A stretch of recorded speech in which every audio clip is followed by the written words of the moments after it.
graça de Deus, né? Acho que poucas vezes a gente se vê pregando na igreja sobre gratidão.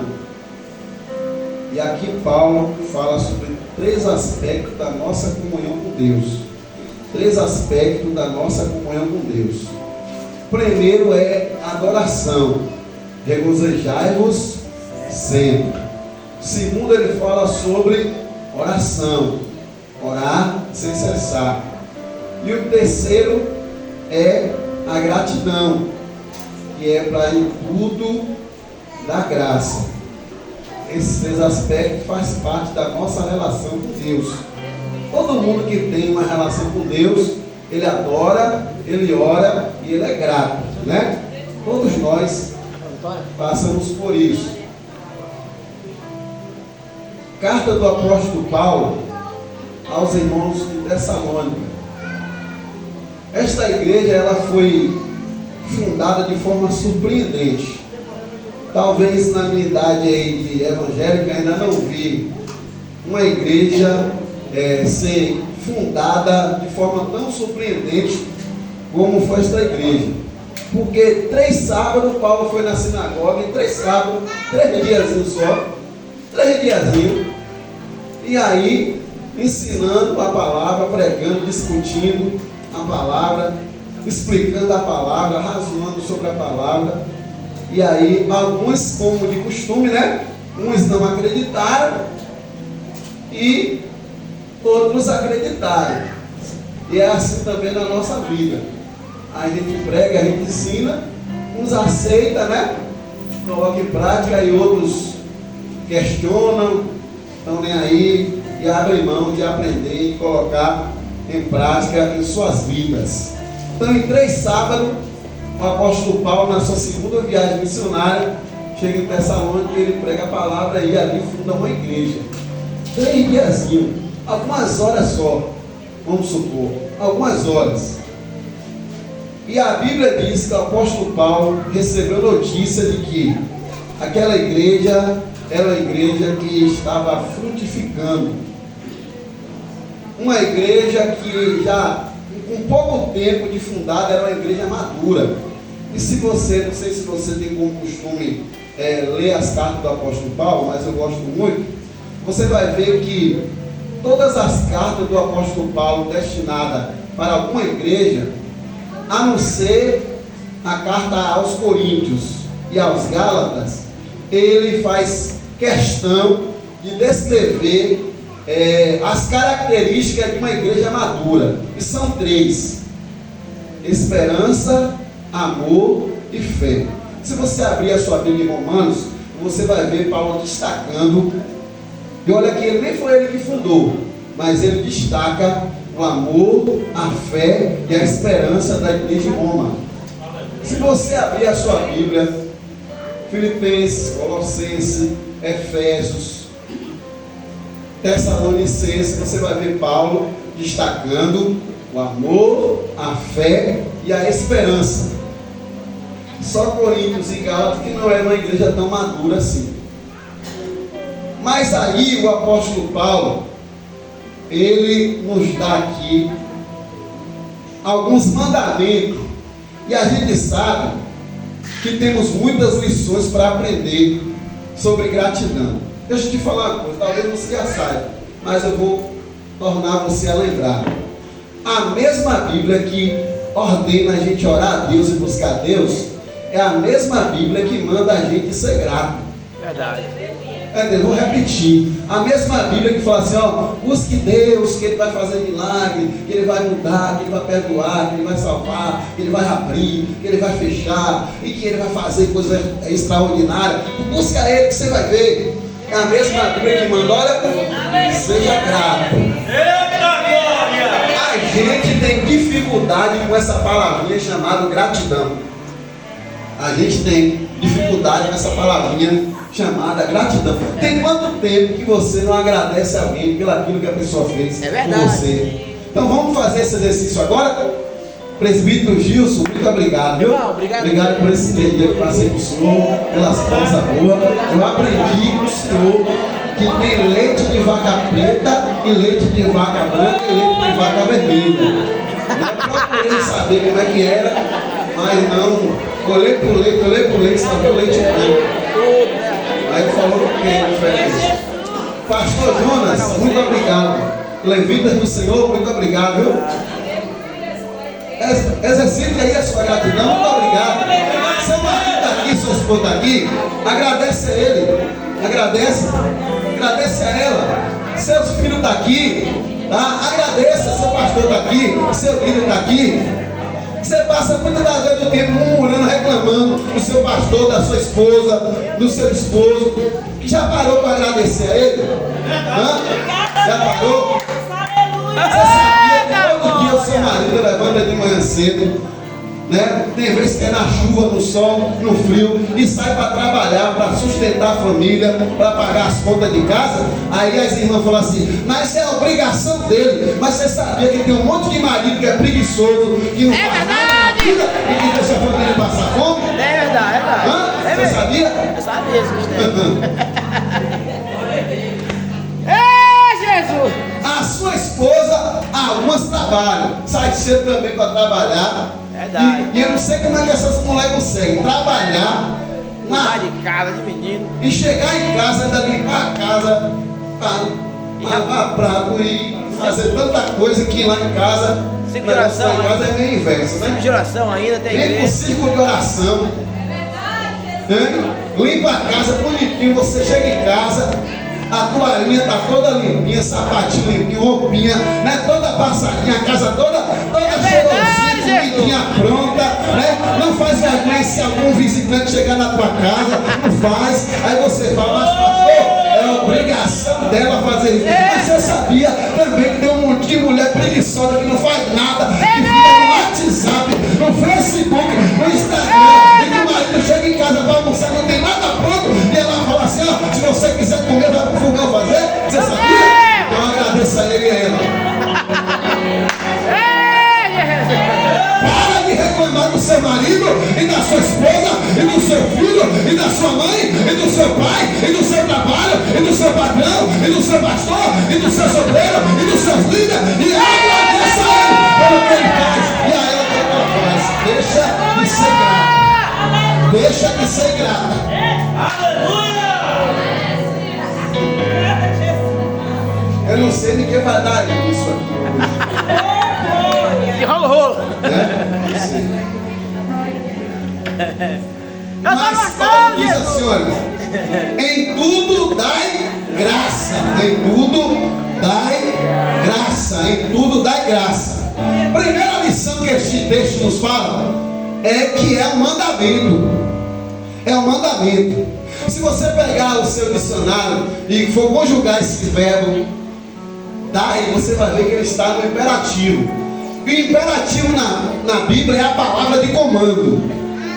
Toda vez que você vê um imperativo, um verbo, no imperativo, a Bíblia está te dando uma ordem de comando, está te dando um mandamento. E deixa eu fazer uma pergunta aqui. Quando a Bíblia nos mostra um mandamento, fala para a gente a respeito de um mandamento, e quando a gente não obedece, nós estamos fazendo o quê? Desobedecer o quê? Palavrinha para... Palavrinha o quê? Pecado. Toda vez que a Bíblia te mandar você fazer uma coisa, te dá uma ordem e você não fazer, você está automaticamente pecando. Então eu acho que tem um monte de gente pecando porque está deixando de ser grato. E aí está na hora de melhorar isso, né? Está na hora de melhorar isso. Eu sei que ninguém é perfeito, né? Mas está na hora de melhorar isso. Você sabia, eu preguei há um ano atrás, foi? Acho que só tem 3 aqui que ouviram, não foi? Sobre gratidão. Acho que foi a segunda vez que eu preguei sobre gratidão. Acho que é o evangelista Pedro, né? Presidente Gilson e o pastor. Finge que você não ouviu nada lá que ele disse, você nem lembra mais, né? Eu gostei daquele dia. Gostou? Não, vou passar algumas informações que eu falei lá para os irmãos aqui. Tá? Você sabia que é muito ruim você conviver com uma pessoa ingrata? Quem acha aí? Quem concorda comigo? É muito ruim conviver com a pessoa ingrata. Verdade. Meu Deus, pelo amor de Deus. Eu fico imaginando, eu sou dirigente da congregação, eu fico imaginando como é difícil você conviver com ovelhas ingratas. Verdade. Eu já fui líder de jovens. Como é ruim liderar jovens ingratos.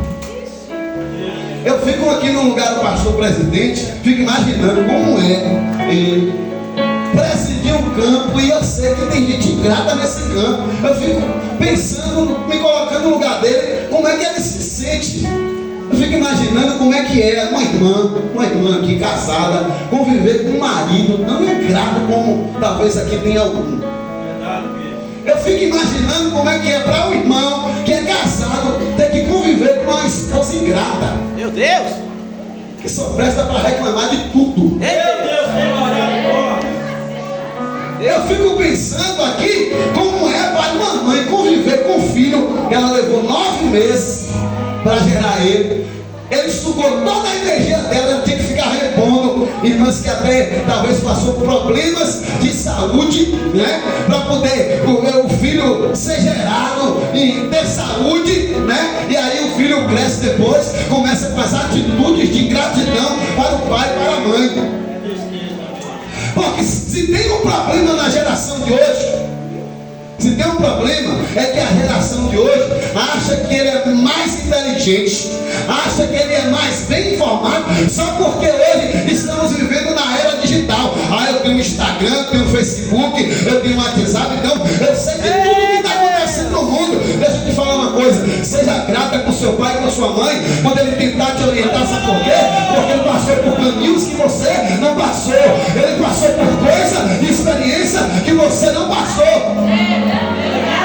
Então seja grata com seu pai e sua mãe. Não acha que os conselhos que eles estão te dando hoje só serviu para o dia de ontem. Ah, mamãe, você está muito velha. Ah, papai, você está muito velho. Esse conselho aí para hoje não serve. Estamos vivendo em outra era, a era da atualidade. Ei, deixa eu te falar, Meu não Deus. seja ingrato. Aleluia. Paulo diz, olha, é um mandamento você ser grato a Deus. Alguém aqui tem algum motivo para agradecer? Eu tenho um bocado. Aí o anjo do Senhor, lá em Lucas 1, o anjo Gabriel aparece para Maria, né?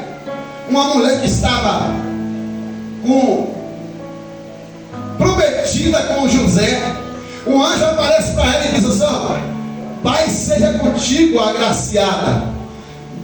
O Senhor é contigo, bendita és entre as mulheres. Aí depois disso o anjo vai falar para ela o que Deus irá fazer através dela, que o Espírito Santo vai descer sobre ela e ela vai dar luz a Jesus o Salvador. Só que antes de Jesus, através do anjo, de Deus, através do anjo, revelar o que iria fazer na vida de Maria no futuro, o anjo falou, olha Maria, antes de eu fazer qualquer coisa no futuro na tua vida, eu preciso que você aprenda uma lição. Você já é bendita, ou seja, Deus já fez muitas coisas a favor da tua vida. Então você já parou para refletir que Deus já fez muita coisa na sua vida? Então agradeça pelo seu esposo, pela sua esposa, pela tua casa. Agradeça pelo alimento que Deus te pôs na tua casa. Agradeça pelo calçado. Agradeça pela saúde. Agradeça porque Deus te deu condição. Agradeça por tudo que Deus tem feito na tua vida. Seja uma pessoa grata. A gente tem tanto poder para pedir, meu Deus. Como tem gente poderosa para pedir. Ajoelha e consagra e jejuma e vai para o monte e vai para a consagração. Quando eu pedir, não perca o ciclo de oração, não perca o culto, aleluia. Mas também deveríamos buscar o poder do Espírito Santo para ser grato a Deus, porque é muito ruim conviver uma pessoa ingrata. Eu fico imaginando Deus. É, Jeová. Aleluia. Oh, Deus. Aleluia. Tem 3 tipos de ingrato. 3 tipos de ingrato. Tem os que negam favores pedidos. Primeiro tipo de ingrato, os que negam favores pedidos, isso é ingrato. Segundo, os que cobram favores recebidos. Está entendendo o que eu estou falando? Vou repetir. 3 tipos de ingrato. O primeiro é os que negam favores pedidos. Deixa eu explicar. Alguém te pede um favor e você fala, não vou fazer. Entendeu? É uma pessoa ingrata. Segundo é aquele que recebe um favor de alguém, que faz um favor para alguém e depois ele cobra. Lembra daquele favor que ele fez? Então está na hora de você me pagar. É uma pessoa ingrata. A terceira pessoa que é ingrata é os que se vingam. É os que se vingam. Verdade. Você sabia que a vingança é um direito de Deus? Só de Deus? Exclusivamente de Deus? Você sabia disso? Você sabia que se você planejar se vingar de alguém, você está usurpando um direito que é de Deus? Ou seja, em outras palavras, se você querer se vingar de alguém, você está roubando, subtraindo aquilo que é um direito de Deus. Eu acho que Deus não fica bom não com alguém que está roubando ele.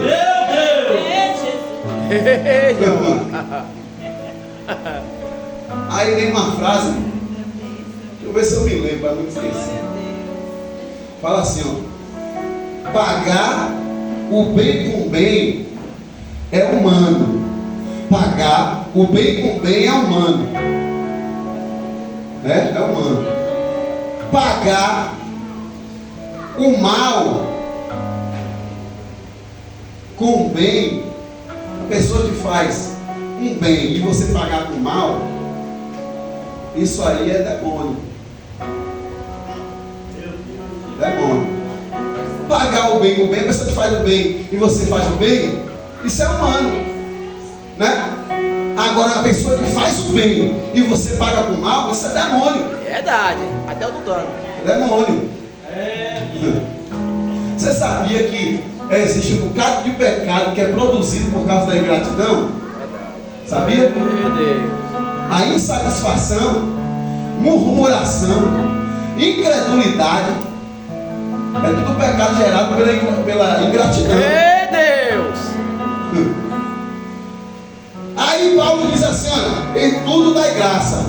Eu tive muita dificuldade para entender esse negócio desse tudo, porque não é em tudo dai graça, não é por tudo, é em tudo, entendeu?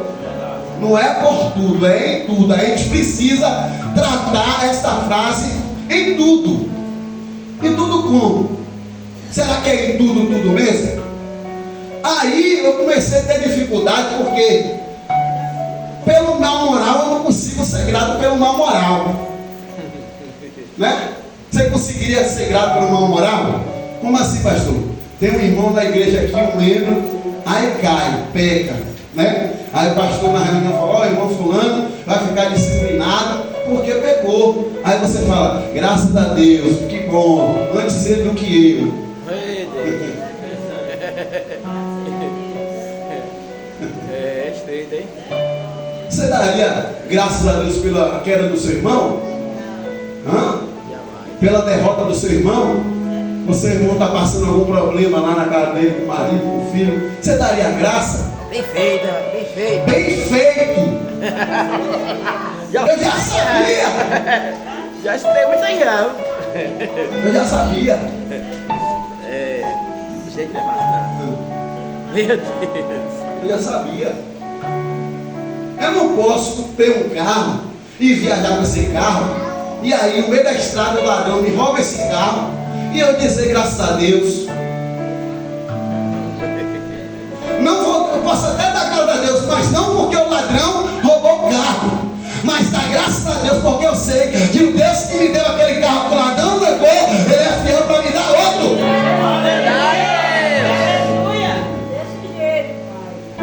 Em tudo dá graças. E por que é que eu tenho que dar graças em tudo? Porque esta é a vontade de Deus. Você quer mais algum motivo para você ser grato? Como esse aqui? Dá graça porque essa é a vontade de Deus. Hoje estamos vivendo num mundo em que os crentes estão buscando incansavelmente procurar saber qual é a vontade de Deus para a vida dele.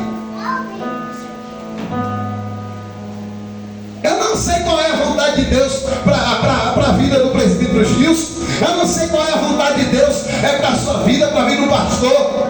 Se você me perguntar assim, ô evangelista Marcelo, é da vontade de Deus o pastor, lá em dezembro, a comissão, tirar ele daqui de Guaratinga, colocar ele em outro lugar, ou então dele permanecer? Eu não sei o que dizer, se ele vai ficar, se ele não vai, porque tem coisa que Deus não revela, mas tem algumas coisas da Bíblia que Deus demonstra qual é a sua vontade, e uma das revelações da Bíblia a respeito da vontade de Deus, é que é da vontade de Deus que a gente tenha gratidão por ele e pelas pessoas. Meu Deus! Aleluia! Glória a Deus! Aí, o evangelista Mateus, no capítulo 7, ele fala assim: nem todos que me dizem Senhor, Senhor, entrarão no reino do céu. Aí o fator determinante para entrar no reino do céu é o quê? Fazer a vontade do Pai que está no céu. Ou você, ou eu, se submetemos à vontade de Deus para a nossa vida, ou então, meu irmão, nada feito. Aí João, aleluia, na sua epístola, ele diz: olha, que o mundo passe a sua concupiscência, mas aquele que faz a vontade de Deus, esse permanece para sempre. Então, se é da vontade de Deus que eu seja grato, então eu tenho que obedecer, fazer de acordo com a vontade de Deus, que é de ser grato. Deixa eu te falar uma coisa: a vontade de Deus não é a razão, a vontade de Deus é a causa. Como assim? Romanos capítulo 2, versículo 2, versículo bem conhecido: não vos conformeis com este mundo, mas transformai-vos pela renovação do vosso entendimento. Aí depois vem a consequência, para que vocês venham experimentar qual é a boa, agradável e perfeita vontade de Deus. Então a vontade de Deus não é a razão, a vontade de Deus é a consequência de quem tem a sua mente e o seu coração transformado pelo poder da palavra, pela ação poderosa do Espírito Santo. Glória Glórias a Deus. Eita glória! Aleluias. Pertence à vontade de Deus. A vontade de Deus para a sua vida é que você seja grato. Tem muita gente que fala assim: eu sou cheio do Espírito Santo. Aí é ingrato. Aí a conta não bate, aí minha cabeça fica louca. Eu sou cheio do Espírito Santo e sou ingrato. Ué, bate a conta? Não. Não bate. A mesma coisa eu dizer que 2 mais 2 é 1. Não bate. Não bate, você calcula de um lado para outro, subtrai, adiciona, multiplica e não dá. Não dá, não está batendo a conta.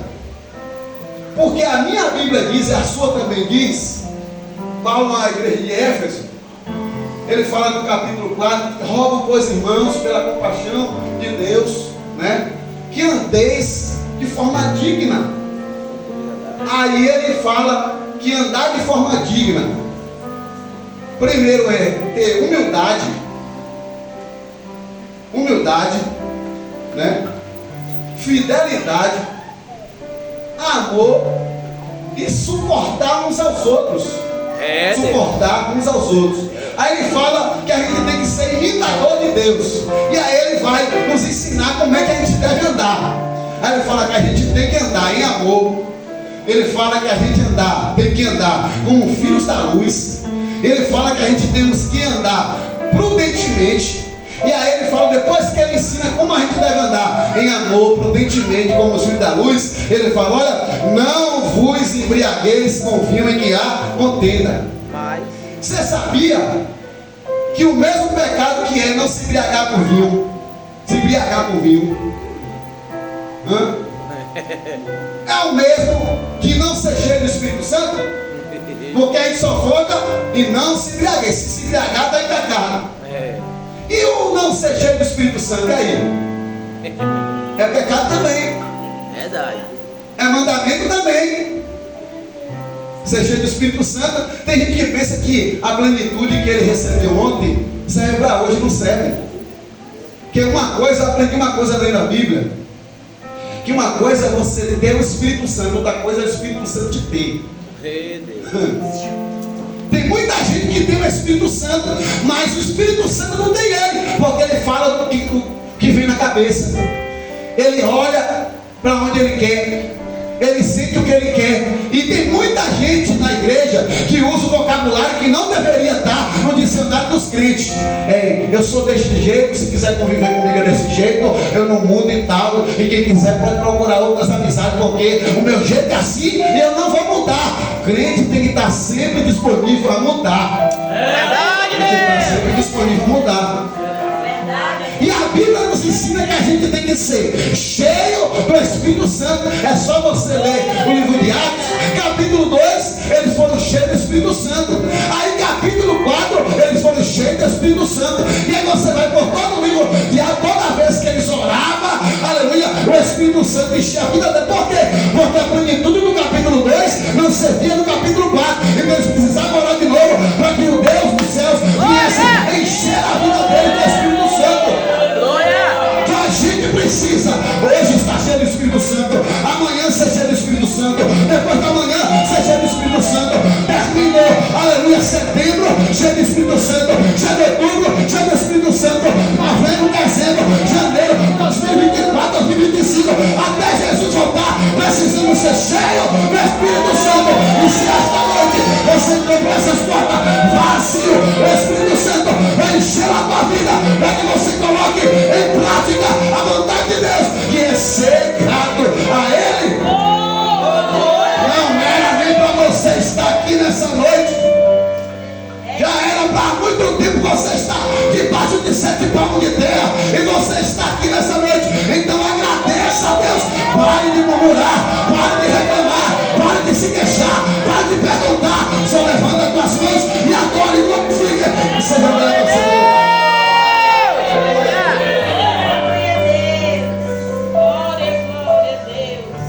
Aleluia! Oh, Deus de maravilha! Vamos ver se você é cheio do Espírito Santo comigo. Oh, Deus! Operando Deus, quem pedirá? Aleluia! Aleluia. Aleluia! Estou terminando, vai, já vou concluir. É cheio do Espírito Santo? Então bora lá. Grande Deus! Quem é cheio do Espírito Santo? Em Efésios capítulo de número 5, versículo 19.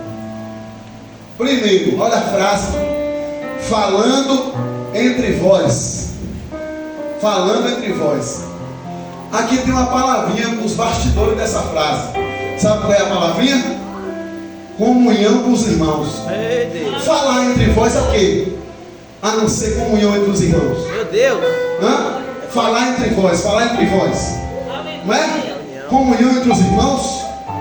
Então, se é cheio do Espírito Santo, tem comunhão com os irmãos. Se eu não tenho comunhão com os irmãos, é automático, eu não sou cheio do Espírito Santo. É verdade, Não é evangelista Marcelo que está falando, não é o pastor, não é a Bíblia. Meu Deus! Ô pastor, mas eu não estou gostando. O problema é seu. Mas eu aprendi com o meu pastor presidente que a Bíblia está sempre certa. Tem comunhão com os irmãos? Está cheio do Espírito Santo. Se não tem. Com salmos, hinos e cânticos espirituais, cantando e salmodiando ao Senhor no vosso coração. Há uma palavrinha aqui nos bastidores. Sabe qual é? Adoração. Você tem comunhão com seus irmãos e você é um verdadeiro adorador. Você adora de coração. Tem um monte de gente que adora de lábios. Ah, de lábios eu sou bom. Ah, de lábios ninguém me vence. De lábios eu sou superior. Mas e no coração? É Deus. Hã? E o coração? Um homem pode olhar aqui e ver um irmão pregando ou uma irmã cantando, adorando e falar assim: nossa, como esse irmão prega, nossa, como esse irmão, aleluia, serve a Deus, nossa, como essa irmã, ela louva, hoje é muito belo, mas muito lindo. Todo mundo está dizendo, ó, positivamente, foi muito bom mesmo. E Deus, ele está achando. Meu Deus! Mas esse mistério. Tem muita gente se importando com a avaliação do homem, esquecendo da avaliação de Deus. Quero te falar uma coisa: nem sempre a avaliação positiva dos homens aqui na terra também é positiva lá no céu. Tem vezes que a gente está sendo bem avaliados aqui na terra, lá diante do céu estamos sendo reprovados porque não fazemos com integridade, com sinceridade e com o motivo certo. Eu sei que aqui tem verdadeiros adoradores.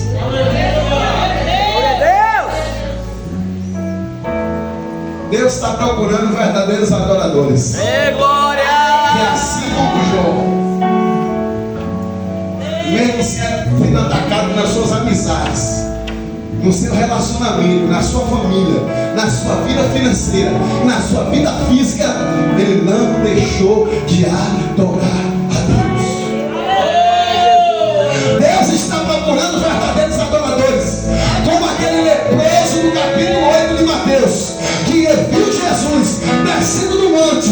Antes dele receber qualquer benefício de Jesus, ele se prostra e adora e diz: Senhor, o Senhor pode me curar. E Jesus fez aquela adoração, aquele louvor daquele homem. A Bíblia diz que Jesus disse: eu quero ser limpo.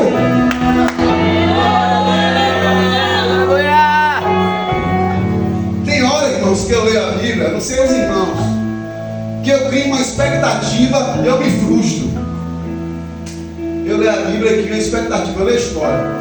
Essa semana eu estava lendo a história da multiplicação do pão, dos pães e dos peixes, e lendo a história de Lázaro. Tem vários textos mais paralelos, mas no capítulo 6 de João, Jesus fala para o discípulo: tem uma grande multidão. Jesus se assenta no monte, e aí fala para o discípulo: ó, dá de comer a eles. Disse: papai, nós não temos condição de, nós temos tanto dinheiro aqui, não dá para comprar pão para esse tanto de gente. E eles falaram: o que é que vocês têm aí? Ah, tem um rapaz aqui que tem 5 pães e 2 peixinhos, traz ele aqui. Aí Jesus pega. Aí começa a minha expectativa: Jesus vai pegar aquele pão e aquele peixe, vai levantar para o alto e vai dizer: Senhor, meu Deus e meu Pai, Pai soberano, poderoso. E aí, Senhor, daqui 5 pães, esse peixinho, como é que faz, né? Multiplica eles aí, Senhor, para dar para todo mundo comer. Não era assim que era para Jesus fazer? Isso. Só que aí Jesus pega e fala assim: pega o pão e fala: graças te dou, Pai. Eita Deus! Aleluia! Aí eu me frustro. Deus! Porque se fosse eu faria isso. Pegava o pão, pegava o peixe, levantava para o alto, falava bem línguas estranhas.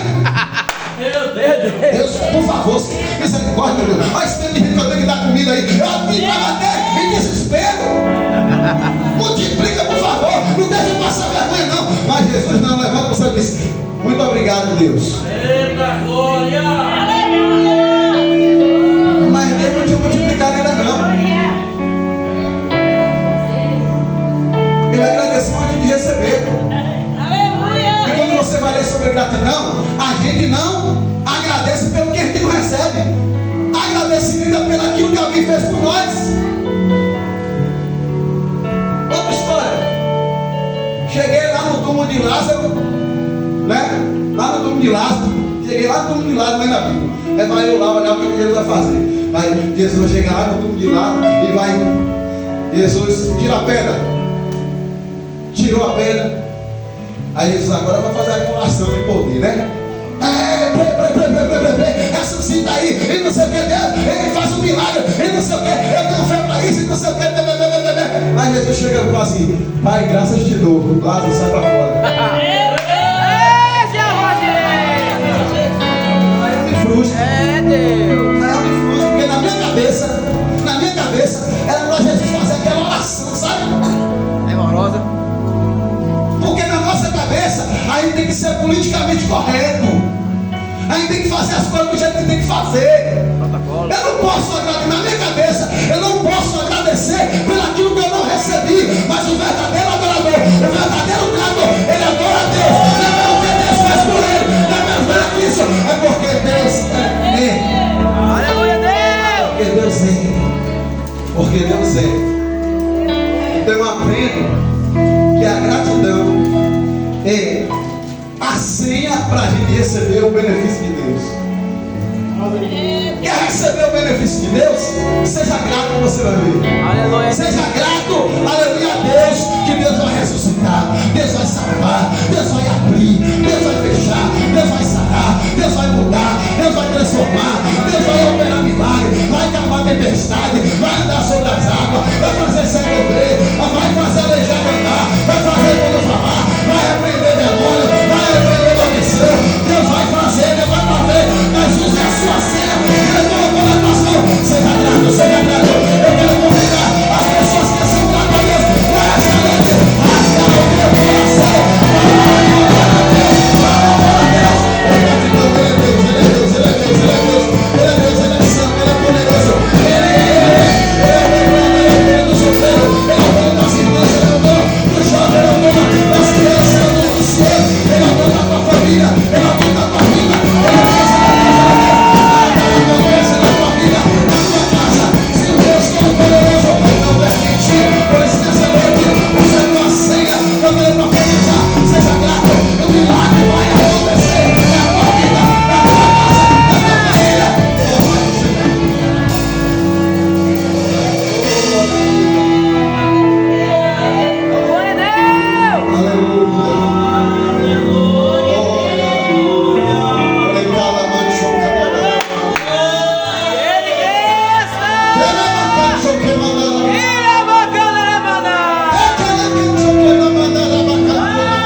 ausência de Deus. A ausência de Deus. Cuidado com a ausência de Deus. Cuidado com a ausência de Deus.